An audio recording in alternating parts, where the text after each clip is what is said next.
ভাবুন তো, একটি সরকারি পুকুর, মাছ ধরাকে কেন্দ্র করে শুরু হলো তর্ক, আর সেই তর্ক মুহূর্তেই রূপ নিল ভয়ঙ্কর রক্তক্ষয়ী সংঘর্ষে।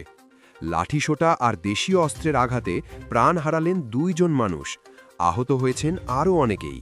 কি ঘটেছিল সেই সকালে, কারা জড়িত এই সংঘর্ষে, আর এখন এলাকা জুড়ে কেন আতঙ্ক? জানতে ভিডিওটি শেষ পর্যন্ত দেখুন। ঘটনাটি ঘটেছে রায়গঞ্জ উপজেলার ধামাইনগর ইউনিয়নের গোয়ালপাড়া গ্রামে। সোমবার সকালে একটি সরকারি লিজ নেওয়া পুকুরে মাছ ধরাকে কেন্দ্র করে 2 পক্ষের মধ্যে সংঘর্ষের ঘটনা ঘটে। স্থানীয়দের ভাষ্যমতে দীর্ঘদিন ধরেই ওই পুকুর নিয়ে আসমাত আলী ও আবু বক্কর সিদ্দিকীর মধ্যে বিরোধ চলছিল। কয়েকবার সমাধানের চেষ্টা হলেও দ্বন্দ্ব থামেনি। সোমবার সকালে উভয় পক্ষ একসঙ্গে পুকুরে মাছ ধরতে গেলে শুরু হয় তর্ক বিতর্ক। মুহূর্তেই পরিস্থিতি উত্তপ্ত হয়ে ওঠে। এক পর্যায়ে 2 পক্ষ লাঠিসোঁটা ও দেশীয় অস্ত্র নিয়ে সংঘর্ষে জড়িয়ে পড়ে।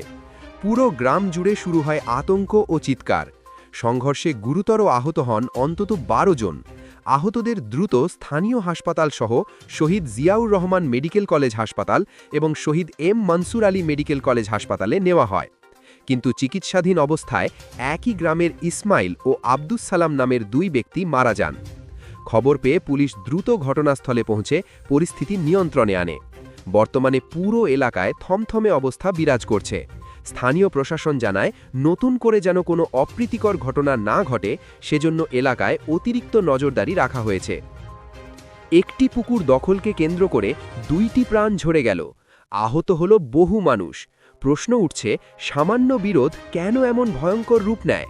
আপনার মতামত কি? কমেন্ট করে জানান। ভিডিওটি গুরুত্বপূর্ণ মনে হলে লাইক দিন, বন্ধুদের সতর্ক করতে শেয়ার করুন, আর এমন নির্ভরযোগ্য খবর পেতে এখনই সাবস্ক্রাইব করুন আমাদের চ্যানেল।